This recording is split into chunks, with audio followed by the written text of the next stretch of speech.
I'm Briston Lowry of All American Jiu-Jitsu, and I'm going to be demonstrating the rule sets that we'll be using for the All American Throwdown, our upcoming takedown wrestling tournament. So, a valid takedown is scored when the competitor demonstrates dominant control. Right? So I take my opponent down with whatever takedown, I take him down, right? And I land on top of him, whether it's in his guard. Okay, this is considered dominant control. I could land in his half guard, it's still considered dominant control so long as I remain on top for a 1 count. Alright, I could land in side control, and it's considered dominant control. I could take him down and land in mount, and it's considered dominant control, and so on and so forth. So any dominant top position could be Kazura Keisukatame, Han Keisukatame, north-south. Alright, any of these will count as dominant control. Alright? So this is where it gets a little tricky. Let's say I take my opponent down, right? And I remain standing over him. This will also be considered dominant control because in a fight, I'm able to hammer on him and I'm in a dominant position. So your takedown is considered valid if you take him down and land on top of him and stay on top of him, or you take him down and you stand over him. Okay? This brings me to my next part, dog falls. Now, a dog fall is called when the person initiating the takedown fails to demonstrate dominant control. So, I take Jairo down, right? I take him down, boom, and he flips me over. Okay? He's on top after the takedown. This is a dog fall. No points are awarded, and we are both stood up. Okay, now this is very different than a reversal. All right? Let's say I'm going for a takedown, right? And Jairo reverses it, throws me down. Okay? That's not a dog fall. You're allowed to reverse takedowns while you're on your feet.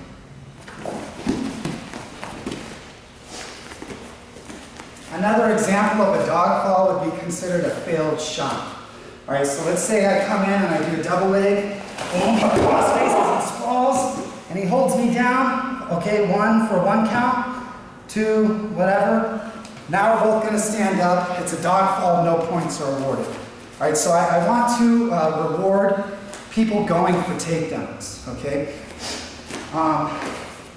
Another example of a dog fall would be, let's say I go for a duck under or something, and I go to throw him, we both land on our sides, and I'm unable to establish dominant control, we both come up. That's a dog fall, the fight continues. Now, the point system is going to be very different, okay? I'm going to consider any takedown where you tip the opponent over and land on top or stand over him a standard takedown. Standard takedowns are with 1 point. So examples of a basic takedown would be like Osotogari. I come in and Osotogari. Okay, whether I land on or not is irrelevant.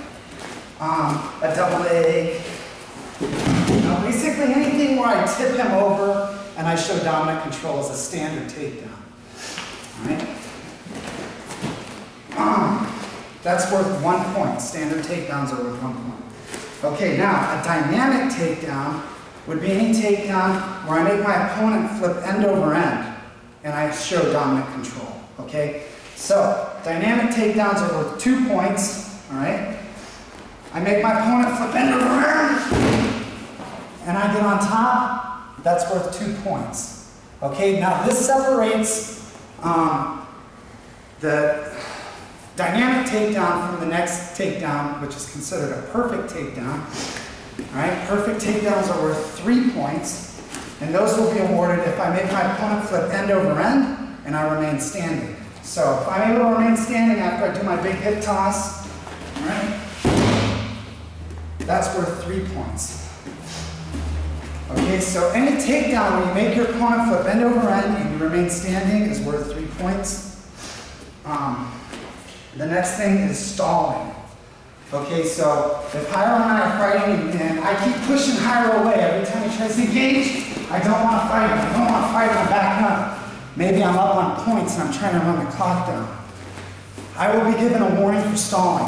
They'll say stalling, they'll point to me, and I'll get 1 warning. After my first warning, I continue to stall. I don't want to fight, I keep backing up, I keep pushing them away. They'll call stalling again, and high roll will be awarded 1 point. Okay? And this will continue. Any further stalling will, the opposite opponent will be awarded 1 point. Okay? All match durations will be 5 minutes long. Okay?